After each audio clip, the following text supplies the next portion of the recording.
आज माइंडसेट हो गया कि मैंने आज 5,000 रुपए बचाने हैं आज की डेट से, आज मेरी पहली सैलरी आएगी।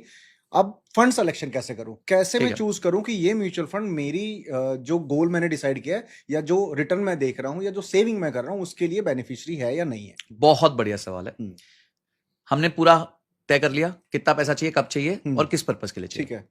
अब समझते हैं आपका गोल 3 साल से छोटा है। लोग क्या गलती करते हैं, इस टाइम पे स्मॉल कैप में पैसा डाल देंगे हम्म, क्योंकि उनको दिखेगा सबसे ज्यादा रिटर्न तो स्मॉल कैप दे रहा है, हम्म, तो जी हमारे को 3 साल में ज्यादा से ज्यादा रिटर्न बनाना है। हम्म, जब आप स्मॉल टर्म के शॉर्ट टर्म के लिए इन्वेस्ट करते हैं, आपको इक्विटी में पैसा डालना ही नहीं होता। अच्छा, डालना ही नहीं है। डालना ही नहीं है। आपको debt, fixed income securities, hybrid, इनमें पैसा डालना होता है। इक्विटी में तो पैसा डालना ही नहीं होता। और लोग डाल देते हैं स्मॉल कैप में, इक्विटी में भी स्मॉल कैप में। भाई इक्विटी में डाल रहे थे, लार्ज कैप में डाल दो, निफ्टी 50 में डाल दो, 50 देश की सबसे बड़ी कंपनियों में डाल दो। आप समझो आपका गोल 3 साल में है और मैंने मार्केट को 5 साल के लिए एक ही प्राइस पे देखा है। मार्केट देखिए, पिछले 5 साल को आप बेंचमार्क नहीं मान सकते। पिछले 5 साल एक्स्ट्रॉर्डिनरी था।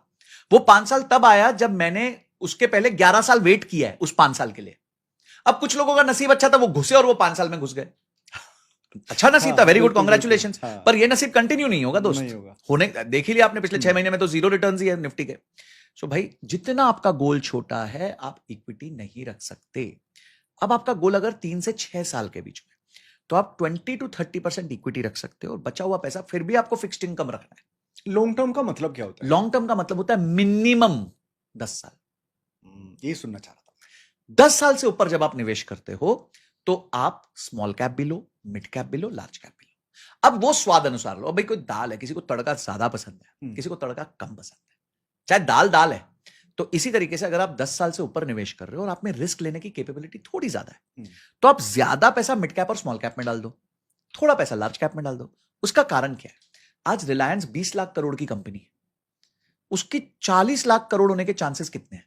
वर्सेस अगर एक कोई कंपनी है जो 2000 करोड़ की मार्केट कैप है, वो 4000 करोड़ की होगी, उसके चांसेस कितने हैं? दोनों ही डबल हो रहे हैं ना? दोनों डबल हो रहे हैं। ठीक है, तो रिलायंस के केस में चांस कम है, टाइम ज्यादा लगेगा। पर एक 2000 करोड़ की कंपनी का 4000 करोड़, अगर कंपनी अच्छी है तो होने के चांसेस ज्यादा है। और इसीलिए लंबे समय में स्मॉल कैप और मिड कैप ज्यादा अच्छा रिटर्न्स दे देते हैं। ओके, ठीक है। हाँ, लार्ज कैप क्यों रखना चाहिए? लार्ज कैप रखना चाहिए कि झटके ना लगे आपके पोर्टफोलियो को। ऐसा ना हो जाए कि पोर्टफोलियो किसी दिन मार्केट 10% क्रैश कर गई और अगर आपके पास लार्ज कैप नहीं तो मिड कैप स्मॉल कैप तो 30-30% क्रैश कर जाते हैं। तो उसको बचाने के लिए वो एक झटका प्रूफ है, मतलब गद्दा है आपके लिए। एक और गद्दा जो आपके पोर्टफोलियो में वो है गोल्ड। ठीक है, जब पोर्टफोलियो नीचे जाएगा गोल्ड ऊपर जाएगा, सिंपल रूल है।